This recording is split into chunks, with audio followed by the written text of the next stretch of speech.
І почуємо зараз думку Катерини Лісунової. Вона є спеціальним кореспондентом телеканалу «Прямий» з Вашингтону, Сполучені Штати Америки. Катю, я вас вітаю.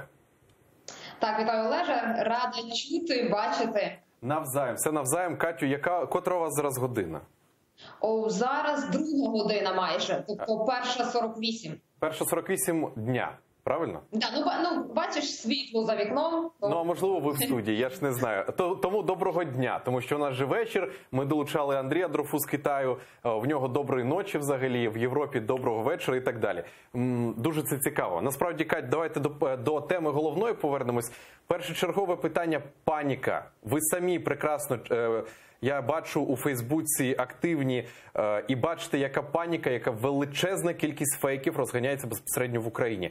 Як цю інформацію про коронавірус сприймають у Сполучених Штатах Америки?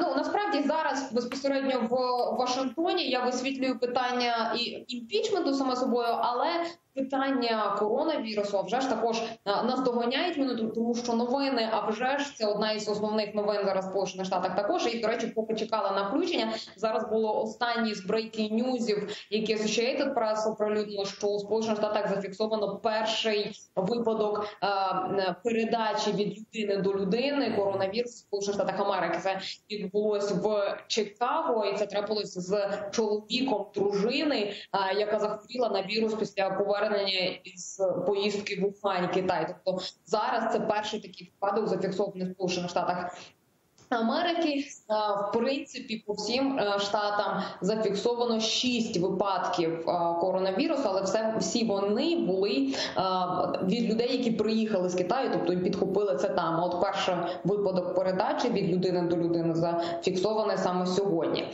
В медіа в Сполучених Штатах є безпосередньо багато цікавих публікацій щодо простеження. Наприклад, є така собі карта альтернативна, мапа, де зображується, в яких штатах зафіксовано випадки коронавірусу, але, як я вже казала, зараз тільки 6 людей зафіксовано і 1 передачі від людини. Ось зараз, до речі, ми в ефірі бачимо цю карту, вона дуже ретельно показує розповсюдження цього вірусу. Пані Катю, у мене ще поточнення. Для мене особисто Сполучені Штати Америки – це є взірцева країна, де максимальна іде комунікація з громадянами, максимально інформують громадян, максимально попереджають про захворювання і так далі. Скажіть, будь ласка, зараз на державницькому рівні, що робиться для того, аби попереджати громадян? Чи багато людей в масках? Якісь, можливо, інформаційні вже плакати розвішані? От про це розкажіть ще детальніше. Ну, насправді, такої, знову ж таки, за повернення до питання паніки, такої, як це називається, нагнітання, так, інформаційного, щоб були якісь великі попередження або якісь плакати, бо щось в такому сенсі немає, але є безпосередньо розмова з людьми. До прикладу, сьогодні був брифінг Білого дому з представниками Білого дому, які відповідають за безпосередньо охорону здоров'я. За охорону здоров'я. Також там були питання, піднімалися щодо боротьби з наркотиками в Сполучених Штатах, але також, а вже ж, були представники охорони здоров'я і саме собою журналісти, які були присутні на брифінгу. Брифінг відбувся буквально 4 години тому назад, о 10 годині ранку за Сполученими Штатами Америки. Так от, журналісти, які були присутні там, вони, а вже ж, задавали питання по коронавірусу. За словами самих представників охорони здоров'я в Сполучених Штатах Америки, вони казали, що немає причини до паніки, тому що в Сполучених Штатах існує ряд імовірних потенційних вакцин, тому що над цим питанням працювали до того. Як правильно, до речі, ваш експерт в студії сказав, що коронавірусів існує ряд, і над цим працювали достатньо довгий час, і безпосередньо в Сполучених Штатах щодо цього коронавірусу є ряд потенційних вакцин.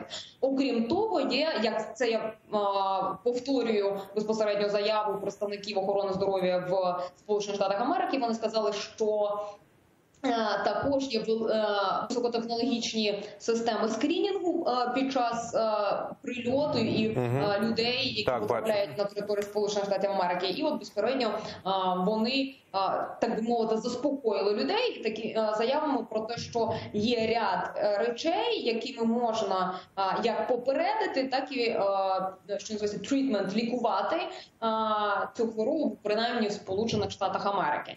Але найбільший ризик в Штатах, який був і про який говорили, це власне міграційний ризик, тому що багато людей з Китаю живуть безпосередньо в Сполучених Штатах Америки, і тому в період, наприклад, Нового року, який відбувся, китайського Нового року кілька днів тому назад відбувся, був пік ризику в Сполучених Штатах, тому що всі говорили про те, що багато людей з Китаю, які працюють, живуть тут, мали летіти додому і повертатися навпаки. І от це була така найнебезпечніша точка. Але вона вже пройдена, і як бачимо зараз, станом на зараз, принаймні в Сполучених Штатах, це не є такою великою ризиком таким великим.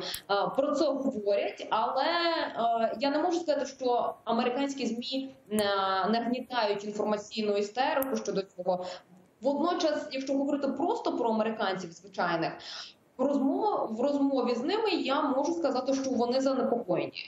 Багато людей говорять, і є навіть таке враження, що навіть в країні зараз більше працюють над тим, щоб заспокоїти людей і пояснити, що жодна паніка ні в якому разі не буде шляхом вирішення жодних проблем.